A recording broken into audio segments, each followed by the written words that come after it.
আসসালামু আলাইকুম, শুভ সকাল। আমার জানা মতে বাংলাদেশের প্রত্যেকটা জেলায় হয়তো বৃষ্টি হচ্ছে। ২৪ ঘন্টা টানা বৃষ্টির ফলে কিন্তু বাংলাদেশের পানির যে লেয়ারটা অনেক উপরে উঠে গিয়েছে। বিশেষ করে কুমিল্লার ফেনীতে বন্যা হওয়ার আশঙ্কা রয়েছে।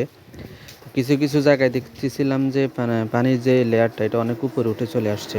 একটা বিপদসীমার মধ্যে আছে। সর্বোপরি কথা হচ্ছে যে আল্লাহ সবাই সহায় হোক। সবাইকে আল্লাহ মানে ইয়া করুক।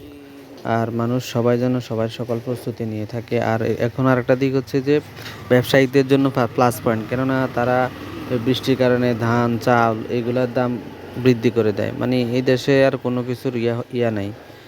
আর এত পরিমাণ বৃষ্টি হয়েছে প্রত্যেকটা গাছের গোড়া কিন্তু একদম নরম হয়ে আছে। হালকা বৃষ্টি হইলে কিন্তু গাছ পড়ে যায়। এটাও দিয়ে সতর্ক। আমি এই রাস্তা দিয়ে হাঁটতেছিলাম, পরে আমার সামনে একটা বাঁশের বিশাল একটা ইয়ে পড়ছিল। আল্লাহ আমাকে হয়তো রক্ষা করছে, এই জন্য আল্লাহর শুকরিয়া।